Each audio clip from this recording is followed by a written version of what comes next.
আজিজ, ঈদের আগের রাতে লঞ্চে যাত্রী চাপ কেমন দেখছেন?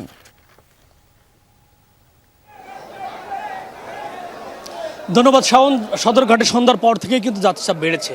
আমি এখানে বিকেল নাগাদ এসেছি এবং বিকেলে যাত্রীচাপ কিছুটা কম ছিল এবং ইফতারের সময় সেটা আরও একটু কম ছিল।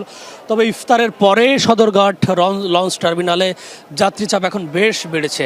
আপনাকে একটু জানিয়ে রাখি যে এই সদরঘাট থেকে দূরপাল্লার যে লঞ্চগুলো সেগুলো এরই মধ্যে ছাড়া শুরু হয়েছে। তবে হাতিয়ার উদ্দেশ্যে ছেড়ে যাওয়ার কথা ছিল ফারহান ৮, সেই ফারহান ৮-এর যাত্রা বাতিল করা হয়েছে।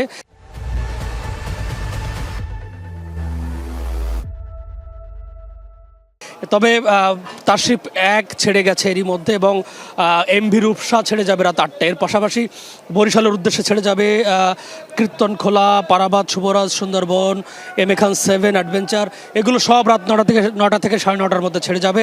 এর পাশাপাশি ভোলার উদ্দেশ্যেও ছেড়ে যাবে বেশ কয়েকটি লঞ্চ, সেগুলো রাত ৮টা নাগাদ ছেড়ে যাবে এবং ভাসানছড়ার উদ্দেশ্যেও ছেড়ে যাবে। এছাড়া পিরোজপুর, ভান্ডারিয়া এবং বরগুনা, পিরোজপুরের ভান্ডারিয়া এবং বরগুনার উদ্দেশ্যে ছেড়ে যাবে লঞ্চ। এছাড়া স্বল্প পাল্লার যে লঞ্চগুলো আছে সেগুলো সন্ধ্যা 6:30 নাগাদ থেকে ছাড়া শুরু হয়েছে এবং প্রতি ঘন্টায় সেগুলো ছেড়ে যাচ্ছে।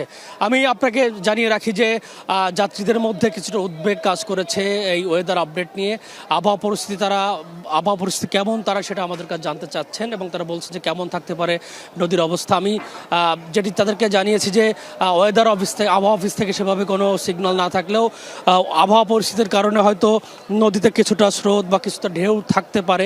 তবে সেগুলো নিয়ে খুব বেশি টেনশন নেই বলছেন লঞ্চের যারা চালক আছেন তারা।